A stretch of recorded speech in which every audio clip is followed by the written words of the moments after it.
to see the vision of the house because we've been asleep. You know, sometimes if you sleep too long, it drains your strength. If you sleep too long, you wake up sleepy. There's been a lethargic spirit resting on us, and GKC, and individually, that's causing us to not see what we need to see. And so we're going after it now, so prepare yourself to pray.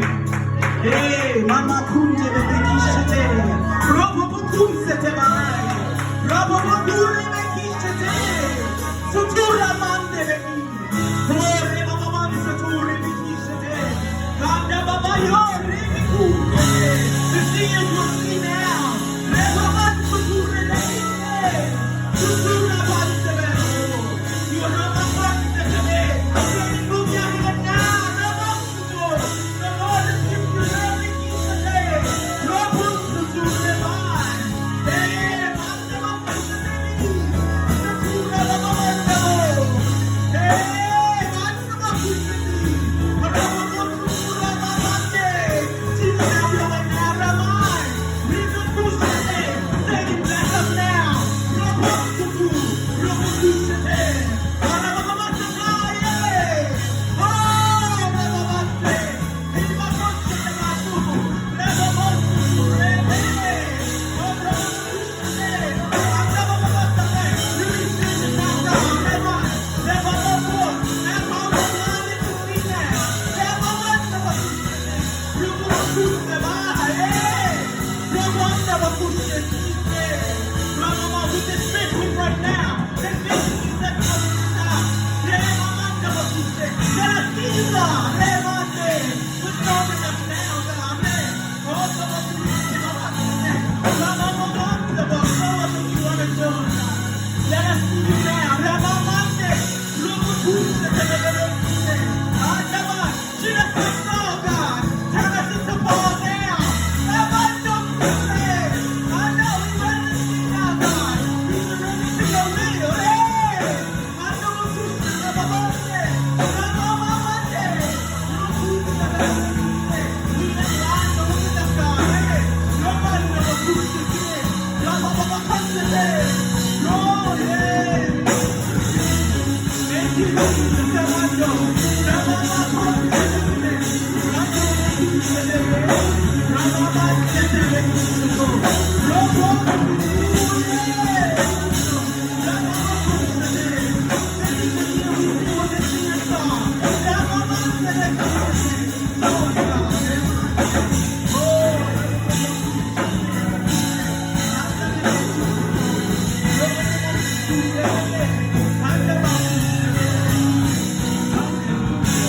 We thank you, Jesus. We thank you, Jesus. You better thank him for what he's done. We thank you, Jesus. Thank you, Jesus. Thank you, Jesus. We thank you, God. And in this moment, God, we have surrendered to you. We know that you're here, God. Continue to do the work. Even as the work goes out, God, you do the work. We thank you for this moment in your presence, God, but don't leave. Sit on us. Rest on us, God. Even in this time, God, we want you to amplify the gifts. That this won't be the climax of this moment, but that it's more to come, God. Amplify the gifts. Let the seer see now. Release vision now. Let us see you, God. We feel you for sure. Let us see you, God. It's in Jesus' name we pray. Amen.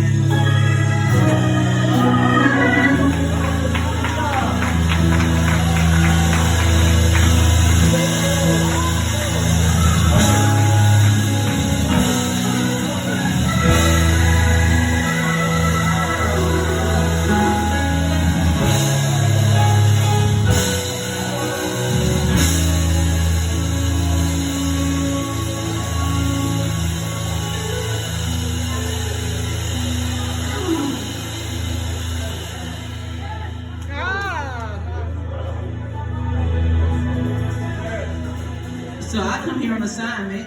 Thank God. That was for me. That's the song that I sing when I'm alone by myself talking to God. So that strength was for me, but for you too. Some of us have been, so there's a place God's trying to take us. He said this is the year of manifested vision, right? So we can dream all we want, but if it doesn't come to manifestation, it's just a dream, right? it's not a goal, it's not vision until we start to see it happening, until we've done the work. Some of us have been too tired from dreaming and not seeing our dreams come into fruition, that we've been too weak to make the dream come into fruition. Wow. We've been too weak to do the work. We've had the faith, we believed God would do it, but we haven't done what we're supposed to do it, right? But then there are some of us that God is sending us out to make the vision come true for others, right? So today we're going to talk about 3 different types of people. Those 3 types of people are in here today. And so prayerfully, when we say our prayer at the end, that the Lord will do his work in you. So God said to me, while preparing for this, he said, also, I'm truly honored to be here. Thank you to my bishop for the opportunity. I love you all dearly. Now God said to me, he said, if you can't see me, I can't send you. Wow. Right? He said, if you can't see me, I can't send you. And even while I was up there, he said, some of you can't see me because you're asleep. Wow. You've been sleeping too long. It's time to wake up. And so we're going to look at 2 different places. The first place is Acts 9, verses 10 through 12. Again, that's Acts 9, 10 through 12. And it reads, and there was a certain disciple at Damascus named Ananias. And to him said the Lord in a vision, Ananias. And he said, behold, I am here, Lord. And the Lord said unto him, arise, and go into the street which is called Straight, and inquire in the house of Judas, for one called Saul of Tarsus. For behold, he prayeth. Yes. And he had seen in a vision a man named Ananias coming in and putting his hand on him, that he might receive his sight. Yes. So the first type of people, the first type that we're going to address today is Ananias. Some of you in here are Ananias. You are supposed to be sent out to restore sight to Saul. Because Saul, who is Saul? Saul is somebody who is he's in transition. Yes. He's in transition. He has been blinded because he was seeing through the wrong lens at first. Yes. Right? He was taking the Christians out left and right. Well, he had to become blind. He became blind, and in order for him to shift his view, he had to become blind. He couldn't see for a while. Because if he continued to see while shifting, it was going to get confusing. Some people get confused in that state. They don't know how to shut one off to get to the next, right? Mm-hmm. But God allowed him to, God shut one off for him, right?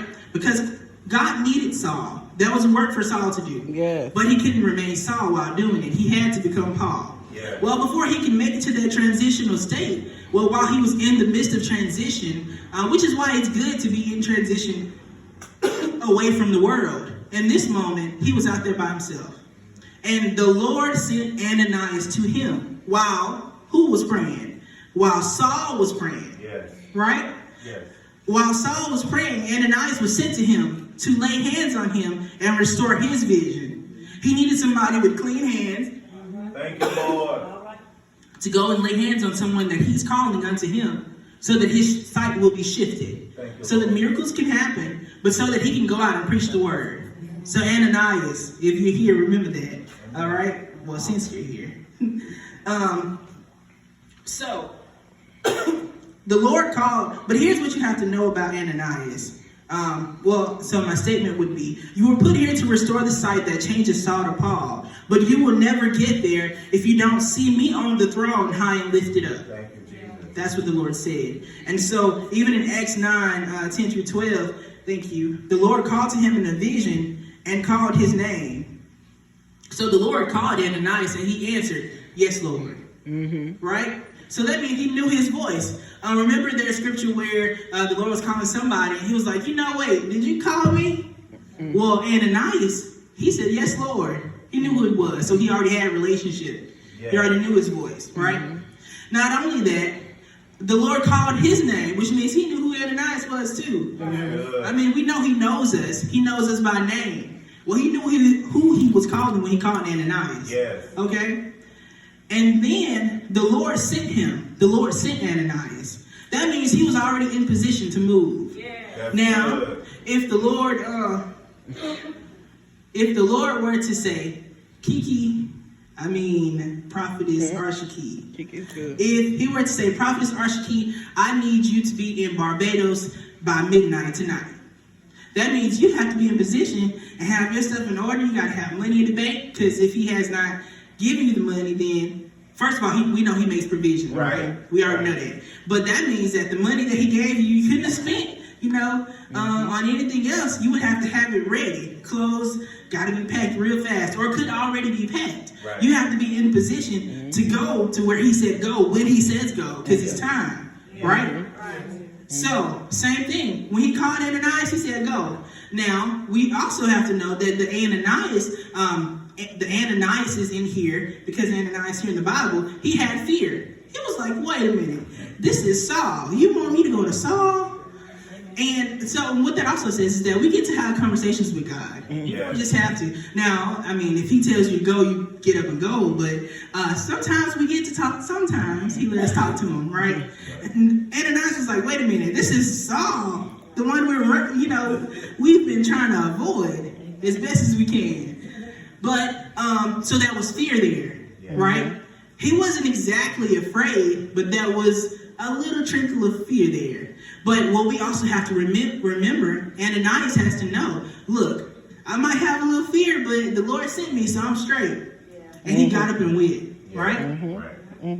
So, not only did he go, he laid hands on Saul and prayed that sight would be restored to Saul and that he was healed. And not only did he pray, but it happened. Right? He had faith enough to, okay, God's sending me, I'm about to go do this. We're just going to do it, right? Go on the street. I mean, I would be like, so we just go, we sure this the street? Right? Like, I don't want to go here, and he's ready with his soldiers to chop my head off or anything, right? But Ananias got up and he went. That's what he did. And he went and he did what he was instructed to do. And the Lord moved. Excuse me. Well, guess what happened after that? Saul immediately, well, at this point, he's Paul. Paul immediately got up, went to Damascus to preach. He started proclaiming the works of the Lord. So do you understand that sometimes we are literally the last stop before people get out and do what they're supposed to do? Wow. We're the last stop that's holding them up. Well, I don't want to use the term holding them up, but we're the last push that they need to get out and do what God has called them to do. And we know who Paul the Apostle is, the way he's changed lives and stuff. But he was Saul once. And Saul needed Ananias. There are some Sauls out there that need you, Ananias. Us, Ananias, right? But we have to be confident enough in God. We have to be in position. We have to hear his voice. We have to see God. He came to him in a vision. That means he saw. He wasn't blind. If Ananias was blind spiritually, if Ananias was blind, and the Lord is coming to him so he can go restore his sight to somebody, he don't even have sight to restore. Amen. Right? Okay, so Ananias, your assignment is to change the world, but God is waiting to change you. Right? Wow. Well, the next place we're going to look is Isaiah 6. Good.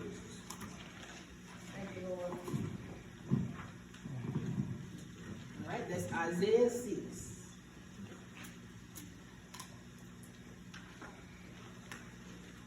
Glory to God.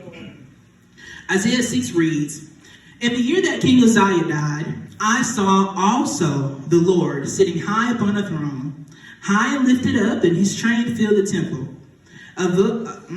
Above it stood the seraphims, which one had 6 wings, with Twain. With twain. Okay. And above it stood the seraphims, and each one had 6 wings. With twain he covered his face, and the twain he covered his feet, and with twain he did fly. And one cried unto another and said, Holy, holy, holy is the Lord of hosts. The whole earth is full of his glory. And the posts of the door moved at the voice of him that cried, and the house was filled with smoke. Then said I, Woe is me, for I am undone, because I am a man of unclean lips, and I dwell in the midst of a people of unclean lips. For mine eyes have seen the King, the Lord of hosts. Then flew one of the seraphims unto me, having a live coal in his hand, which he had taken with the tongues from off the altar. And he laid it upon my mouth and said, Lo, this hath touched thy lips, and thine iniquity has taken away, and thy sin purged. Also I heard the voice of the Lord saying, Whom shall I send, and who will go for us? Then said I, Here am I, send me. And he said, Go. And we'll stop there. Okay? Amen. So, looking at Isaiah 6, so we cannot become we cannot become Ananias if we have never experienced Isaiah 6. Mm-hmm. If we have not had an experience like Isaiah did, we can't get to the place that we were with Ananias. Okay? So, first of all, it says, in the year that King Uzziah died. Why did he say that? King Uzziah was a very, very good king. He did a lot of great things. He lived a long time, and he did some good work. It wasn't until he went against the Lord that he had to die, right? So, as Isaiah is saying, in the year that King Uzziah died, because that's in the year that they experienced great loss. Just like now, I'm not saying that these people are dying because they did anything against the Lord. But in this year, we are experiencing great loss as well. A lot of the generals that have come before us in the gospel are dying, left and right. Only not because they're leaving early. These are some old people. And they have done their work. They are finishing their assignments. And it is time for them to move on, right? It's time for them to be with the Lord, as long as that's where they're going. Okay. But while we're experiencing great loss, he's saying, while I experienced great loss, while my king died, I saw the king on the throne, high and lifted up. Right? So, also, when I was researching, they talked about the train. You know how this train filled the temple, right? Well, they said that back then, the kings would wear the trains because, regular people had to do a lot of work. You didn't have enough time to have a train. Every time I think about a train, I think about those women when they're getting married, right? You have the long trains. And while the trains are coming in, most of the time you have to have, if you're going to look right while doing it, you have to have people back there attending to the train to make sure it don't roll up and get dirty. Make sure it looks nice and that it moves with you as you move, right? So they didn't have, the people that had to work didn't have time for that, to have somebody back there attending to their train and stuff. They didn't have time to worry about if it was rolling up and getting dirty. I'm pretty sure it was getting dirty in their time because there was dirt everywhere. It was the floor. So, but the train exemplifies the fact that Jesus didn't have to do work. Not our kind of work. He didn't have to do the manual labor that we have to do. That's not his job. He's the king. Yeah. He is high and lifted up. So he can see. He's the overseer. He's overseeing us while we do our work, right? So just a tidbit. So another thing is that if you look at it, it talks about seraphim, and they were declaring, they were not talking to God. First of all, they were covering themselves up because their unfit portions of themselves, like their feet and everything else that they covered, were covered because it was not worthy enough to be seen in the presence of God. Right? Okay? So even with that, they were not talking to God. They were declaring who he is. And they were saying out, we'll say to us. They were saying out to us, he's holy. Without saying he's, because it's him. So holy, holy, holy, right? And so, of course, there's a conversation about why they say it 3 times. But we know that 3 is completion. It's the version of completion, right? So he is completely holy. And holy is who he is. Holy is what he is. Holy is what he'll always be. It never changes because he's God and he has to be holy, which is why we have to, of course, seek after holiness and live that life, right? Because he is God. Amen. And God is holy. Amen. Right? And so while he's holy, they also said, and his glory is in all the earth. Sometimes I believe because of our angle that we look from, we don't see God's glory as much as we could, right? His glory is in everything. There's a piece of him in every single thing. Pretty much, most of him is in everything that's here. Even Satan belongs to the Lord. He was his angel. So there's even God in him. He may ignore it, but he's still there, right? So while that's there, the seraphim, they were declaring that his glory is in all the earth. Because they can see from their angle, they can see, oh look, there he is right there. They talk about, I think last week, Bishop Marshall made a comment about how he made the organ for the church. Well, there's God in there too. I mean, at some point, when we're in worship, that thing sounds like angels singing. Our voices shift to sound like angels singing. That is nothing but the Lord, because I know when I'm singing, it's definitely no angel coming from here, right?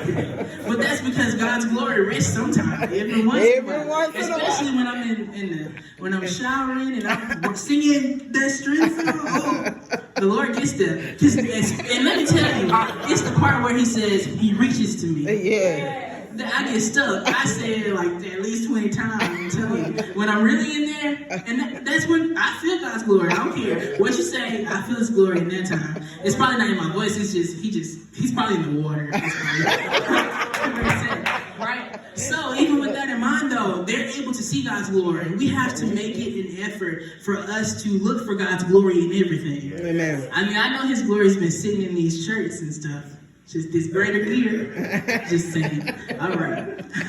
Not only that, but their voices. So, oh my God, I'm so glad that the Lord used Lady in the way that He did, because I needed it for a demonstration, right? Because in the Bible, it talks about how the seraphim, their voices were so thunderous that it causes the post to shake, right? Their voice commanded God's presence. So look at it like this. They're not worthy enough to show their feet in God's presence, but their voice is strong enough to demand His glory to come in even stronger. Wow. Right? Because after that, smoke filled the place. Now, He was already there. His train was already filled. He was up there on the throne, lifted. His presence was there. But when their voices went out, crying holy, declaring who He was, their voices were so strong that He had to come in even more. Wow. And it wasn't until that moment in His presence that two things happened with Isaiah. Number one, he saw himself for himself. Yes. And while he saw himself, he acknowledged it, right? Not only that, but then he was cleansed. His slate was wiped clean. My God, thank you. In God's presence, I remember I used to have to go to a whole bunch, I used to attend a lot of musicals, right? A whole lot. And while we were there would be moments where we would get to this amazing place. God would come in and he would sit. Now there were some times where He would be there and some people would sing and He would leave, right? Or just take a break. But then there were some times when He would come and He would just sit down on us, right? And you could tell those who had an interesting relationship with God, because there were those who just didn't know what to do. They're like, oh my God, I was singing and the Lord came and now I don't know what to do. Right. So I'm about to hand this mic to somebody else, right? But then there were those who, when they were singing, the Lord would come and rest. They would basically fall to their knees, right? Some people don't understand what to do when God's presence comes. When His presence comes and sits, so we worship Him. And I mean, GKC, we know because we have Lady, and Lady teaches us. I mean, she gets up here and shows us what to do, and I'm grateful. But some people don't have Lady, and they don't know what to do. And so they have to learn, though, that when God's presence comes and you've worshiped Him and you're crying out, it's done. Don't just, in His presence you receive what you need, right? So if you need finances, you can get it because He's here. But that is not where your focus should become.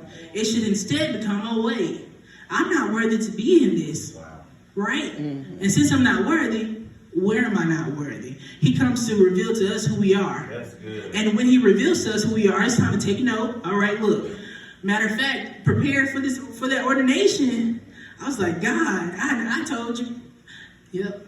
I was about to say Jermichael. I told him too. I also told Jason. I said, oh wait, truth is, I don't feel worthy of this. I'm truly grateful and honored, but I don't feel it. And I definitely wasn't telling Bishop, but I told him. And even in that, it's like, well, and he was like, you know what? If it wasn't, then. Matter of fact, let's talk about this. So, remember, they were experiencing great flood in Mississippi. And I was like, yes.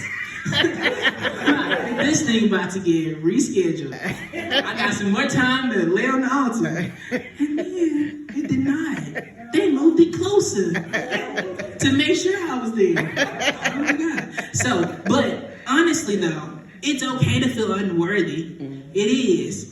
But we also have to remember what makes us worthy. Yes. We can't get stuck in the unworthy place forgetting that Jesus died on the cross and shed his blood for us. That would make it almost null and void, right? There are some people that are stuck at that place. It's time to come out of that. Yes. I mean, we spent enough years saying, oh, look, woe is me. I'm not worthy to be here. I'm not worthy to pick up this mic and speak to the people. Did we forget Moses? Did we forget all these? I mean, people have made it very clear, especially on social media, pointing out all the improper characteristics of the people of the Bible. Well, that's because you need to see yourself in it too.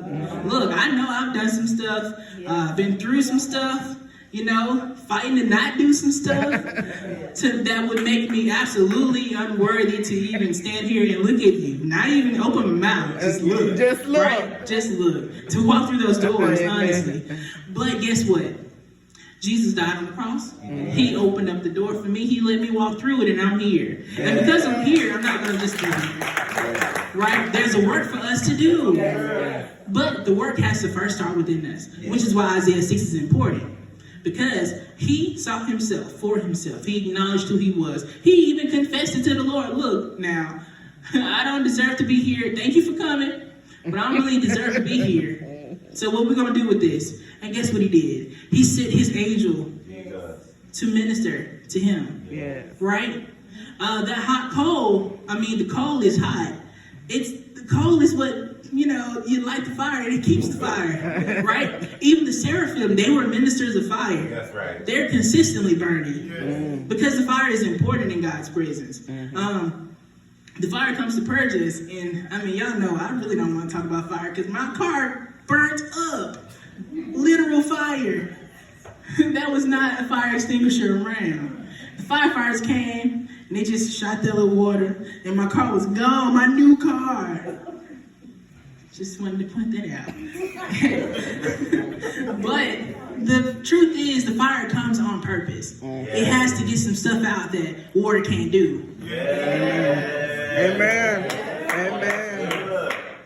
All right, so there you go. I'll stay here. Okay, so, but here's something we need to know. First of all, the throne is for God. That is where he rules and reigns. But the altar is for us. The altar is for us to be cleansed. It's where we find ourselves and where we're purged. It's where we release the things that are within us. There's some things, my prayer is always consistently, all right, God, so we got through this one. Then now I need you to show me what's next. And when I say that, I mean, okay, so I have a therapist, right? When I started seeing my therapist, man, I'm telling you, I had some communication issues. I would have a conversation with you, and it would be just like you did all the talking, and I would be there talking with you, but you would come out not really knowing much about me. I was very secretive because I was afraid that if I showed who I was or what I've been through, that I wouldn't be worthy enough to be up here, right? So you would talk and I would listen and nod and I would talk back, but it would mostly be about you. Well, in seeing my therapist, I have shifted to a whole different person now, right? Completely different person. And that was just the beginning. That's why I went, right? Well, I thought I went. And what would happen is I would go to a session, then after that on the ride home, because it was in New Orleans and I was in Baton Rouge, that's like an hour and a half drive. God would be ministering me before and after. So it was like a combination, right? So while that was happening, I went there for a specific reason, but while there, things began to unfold, and I found out different reasons, different things we needed to work on, little by little. And so that's how I feel things happen with God. When I'm in his presence, he reveals to me, look, you got this heart issue you need to work out. And in your heart, there's this unforgiveness, and then there is disappointment issues, abandonment issues, right? Now, he doesn't always reveal everything to us at the same time because it can be overwhelming. Those first 3 months of therapy, oh my God, I feel like I went through an identity crisis because I believed I was here for one thing, and I wasn't even, I'll tell you, my identity has been academics, right? My whole life, they called me the smart girl, so, okay, that's what I'm going to be. I'm going to make these good grades, and then I'm going to hide for the rest, right? Even with that, though, the Lord had to allow me, and I really helped myself into this, but I had to experience some time outside of school, right? And that was like, I don't know what it's like to wake up and not have to go to school, right? Well, I had to, at least for, I think it was like a year. I don't even want to remember how long, if it was more than a year. But during that time, the Lord showed me, okay, look, you need to find out who you actually are. Well, in those moments, I also began to find myself in Christ too, because I worked on the things that were keeping me from experiencing Him even greater and loving Him. So while we're in these moments, while God is purging, don't become overwhelmed neither. Just write it down. I still have the notebook that I wrote everything down. I need to go back and add some stuff that I've been working through. But I'm just saying, while you're in God's presence, allow Him to still work out each part. Because there's still some things I have in me that we still have to work through. But I had to get through the other stuff to even get here. Right? Okay. So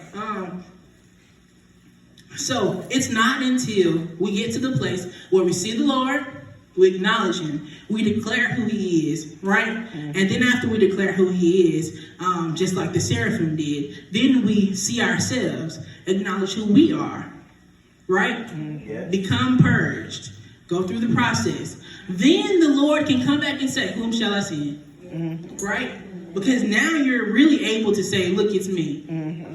Now, that's when you can volunteer. Now, please know, that does not mean that He won't be sending you out to do certain things while going through your processes, right? All right. But it just means that there is a certain work that you will not get to unless you've reached that place. Amen. When you get to volunteer now, God will ask you or tell you, go do this. But, the volunteering stage is real nice to get to as well, right? Okay, well, so now, I'm pretty much done at this point, about to conclude. We're just going to look at these three types of people, right? So, first type is Isaiah. Who was Isaiah? Isaiah was seeking the Lord. He was in God's presence. He had already gotten there. He was in God's presence. And then he was in need of purging, right? And he was preparing to be sent, right? Because after he said, look, I'll go.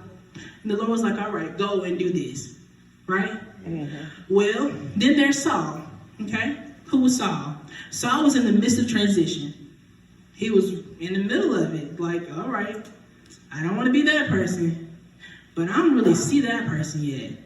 He literally could not see because he was blind. Okay. Not only that, but he was experiencing the Lord. The Lord was visiting him, right? Wow. He was in the vision too, spiritually. And then he was still blind. Right? I said that a couple times. And he was waiting to be filled. Yes. That's important. Saul was waiting to be filled. He had not been filled yet and was already seeing the Lord. So for those who haven't been filled, that feel like they can't see God, you better let them know. It's right there in the Bible. All right? And then there's Ananias, right? Ananias, who was fearful, but he was also assigned. And I said it like this because it sounds good, right? He was afraid and assigned. All right? So, in God's presence, our unworthiness becomes amplified and non-existent at the same time.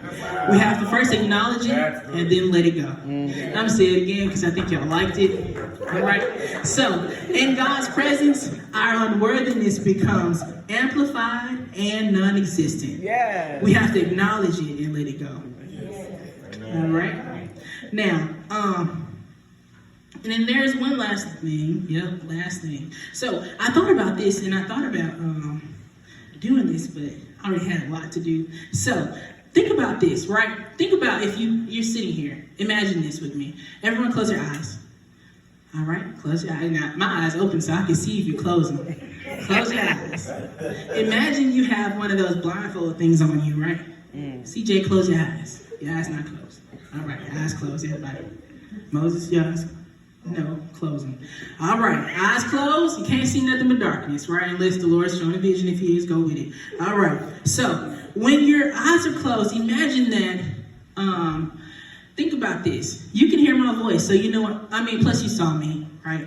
But you can also hear my voice, so you know how to come to where my voice is, even with your eyes closed. You know how to get up and walk around those those rows and come to me, right? Don't go to sleep though. Let me hurry up. All right, so you know how to come to me. But if I told you to get up and walk to Nikki, most of you all can find her because you know where that's at. But if I asked you to get up and walk to someone else, a random name, right? Yeah, if I asked you to get up and move to another name, you would not be able to find that person normally unless voices were mentioned, right? But if I'm the only one talking and I ask you to go do something, you probably couldn't do it, right? Okay, open your eyes, everybody. If your eyes stay, Destiny, open your eyes. I lost Destiny. All right, so welcome back, guys. All right, so the point of that was, so if I ask you to do something and your eyes are closed, you probably can't do it. The only thing you can do is come back to me, right? Wow. Think about what that says to God. If God shows you something or asks you to do something and he sends you out to do it and you come back to him and say, God, are you sure that that's what you want me to do? You want me to do it right now? Is this the time yet? Who was the person again? What that's supposed to look like? What color shirt they have on? But he sent you out. That means you must be still blind. It's time to go back to him and say, Lord, all right, look now. I thought I had something's blocking my sight. Is it fear? Is it the fear that Ananias overcame? Could you still be Ananias? Is he still telling you to go, showing you visions and stuff, but you've allowed fear to block your sight? Wow. Or are you literally Isaiah or Saul, right? Is it time to go back? So, well, amen. Thank you all so much. So, in this moment, think about whether you are Ananias, Saul, or Isaiah. Now, the Lord has already filled the temple. His train has already moved through, right? Maybe it's time to come to this altar and cry out to the Lord saying, look, I'm here. I saw you, but I don't think I'm worthy to still be here, right? Or maybe you're Isaiah. That was Isaiah, okay? Maybe you're Saul. Maybe you're in the midst of transition. You know that there's a work for you to go out and do, but you need someone else to come and give you the extra push, right? If that's you, you're in the right place. If you're either of those two, you're still in the right place. Also, if you are Ananias and you know that you are sent out, you're one of those that are you're prepared, you're ready, but fear has been clouding you. Fear has been holding you back. Fear has been keeping you from getting to where you need to go, or even seeing the vision with the Lord. Now it's time to come so that we can pray for you. Right? Ananias, Isaiah, or maybe you don't see yourself in any of those, which means you're probably still blind. And it's okay to be blind. I mean, let me tell you, without these glasses, I can't see. I cannot even see this Bible at all. Right? So it's okay to be in a blinded state. But that's why we get these types of lenses. That's why the Lord lays hands. That's why he sends Ananias to lay hands. That's why he's sitting there. Right? Because it's time to shift out of it.